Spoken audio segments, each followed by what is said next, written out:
and thank you all so much for joining me today. Today we are doing the weekly forecast for November 18th through 24th. We are going to be using the Spirit Keepers Tarot, Vitruvian Edition by Mademoiselle Lynna. I love these cards, so without any further ado, let's go ahead and get started by clearing out any negative energy that may be existing.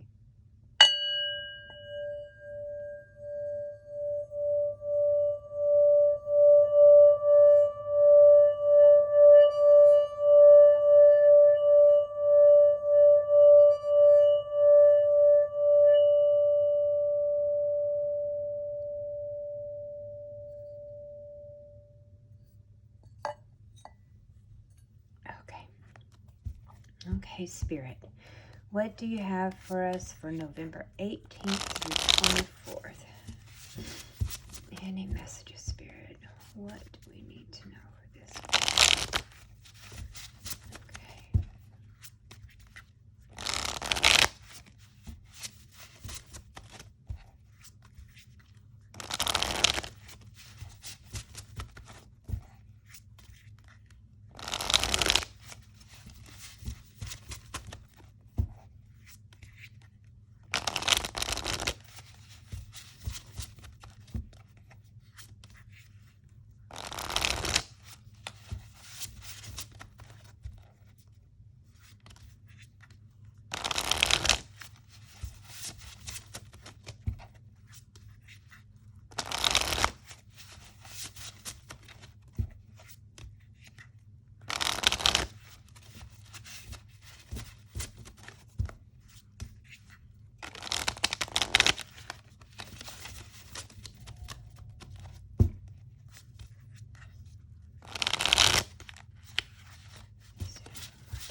Okay, card number 1.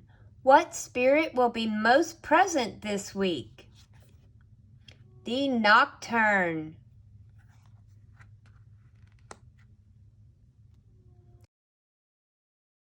The Nocturne is balanced, harmonious change after the dark night of the soul.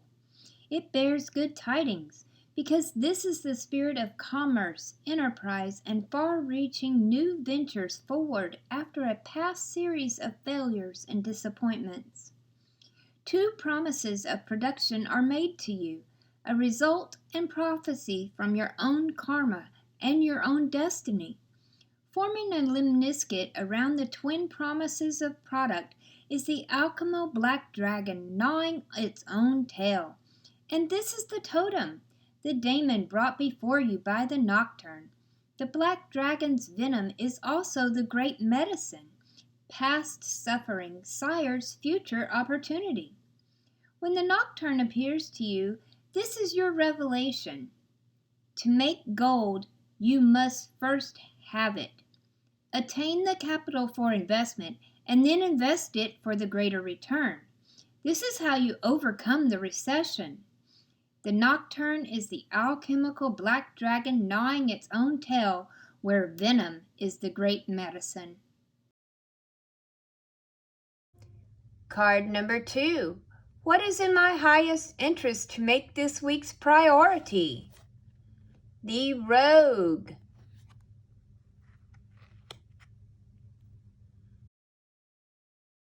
The Rogue is mischief personified. Here you see the story of Loki cutting off Sif's beautiful golden locks of hair while she sleeps. Sif is the Norse goddess of the earth, of plenitude and the grains, affinity, fertility, family, marriage, mother of might and magnificence. She was also a seer. The mind, the thought plane, and the intellect are the weakening barriers to materialized success. The 7 of Swords denotes an unstable mind and unstable efforts. Your own thoughts and judgment are what undermine fruition. The Rogue is the spirit of cunning and scheming. we see compromised integrity. Yet the rogue is also the personification of one who is misunderstood. So when this spirit appears to you, you are the rogue in pursuit of an undertaking that diverges from the mainstream. You may get blowback for it, and yet take heart that the toad on the lily pad is symbolic of a rainmaker, an omen of ambition that begets plenitude, while the snail calls in the grace of the eminence and the blessing of the nine of orbs. Where the realm of sevens is the province of reasoning, the seven of swords is the reasoning that convinces you to act in a clandestine, cunning, or devious manner because you're clever enough to get away with it. The seven of swords is the spirit of acting impulsively. It also shows someone fleeing from social norms, who embraces the role of being the outcast in society. And card number 3. What do I need to be mindful of and prepare for? The Destroyer.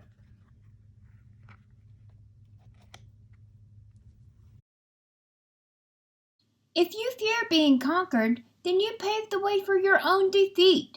The Destroy is rune personified. Here you are watching the Dance of Kali, a wave of catharsis crashing onto the shores of your psyche. The Destroyer is downfall as a consequence of our acts. There has been a fall from grace. The Destroyer appearing before you can be an omen from a death spirit or a triple goddess motif portending doom, destruction, or plunder. And yet defeat will reveal your hidden powers. Learn from this, and you will never lose again. The gods acknowledge a profound injustice has transpired. A punishment does not fit the crime. Rightful sovereignty is brought down by malevolent and petty forces. Nevertheless, the gods give light. If you have erred to let pride or glory corrupt you, then the Destroyer is here to cut down that pride and glory so that you might find your way back onto the rectified path of wisdom. If you have been unduly betrayed or hurt by another, then the Destroyer is here to pull the swords out from your back and will ravage vengeance on your behalf. What goes around will come around. The Destroyer is here to warn you of deception afoot, treachery, perhaps even treason that threatens your well-being. Be cautious of your environment and who you're trusting. You may bleed and you may fall, but your gods will never leave your side.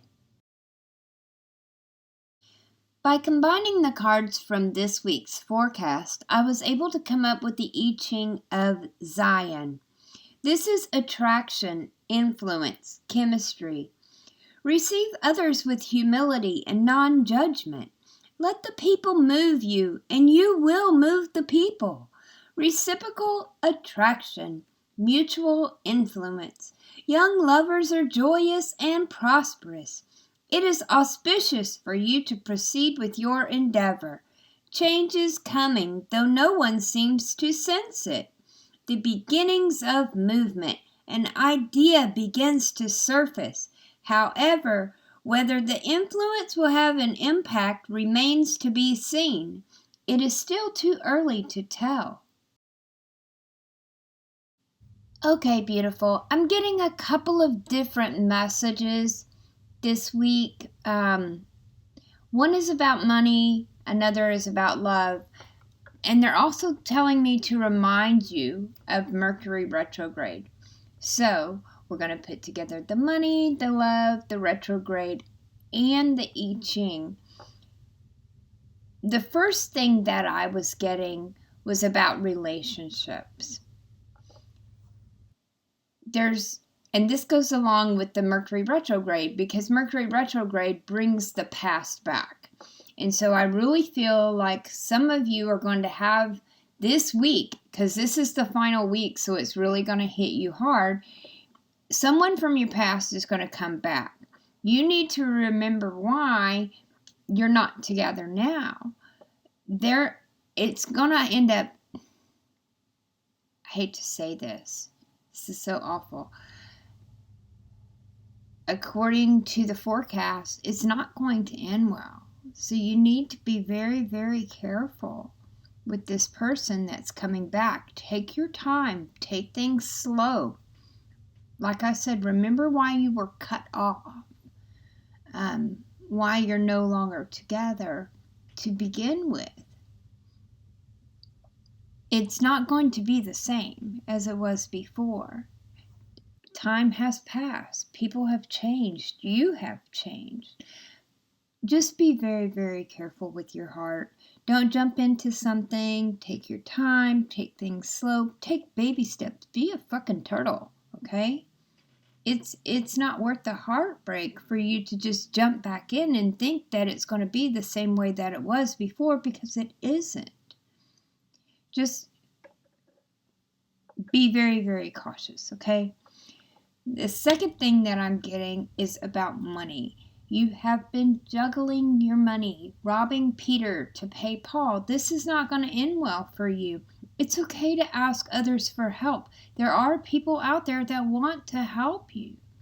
Don't be too proud to ask for that help when you need it, especially this week. Okay? All right. I hope you all have a wonderful and beautiful week. I hope this forecast has resonated with you and will help lead you and guide you throughout this week. If you would like a more personal and in-depth reading, please go over to my website at www.conjureknits.com. I offer phone readings, video readings, and chat readings. Just click on one of the links at the top of the page. And be sure to join our Conjure crew and meet us every Tuesday evening for coffee, cards, and Conjure. I can't wait to see you all there. Love you bunches!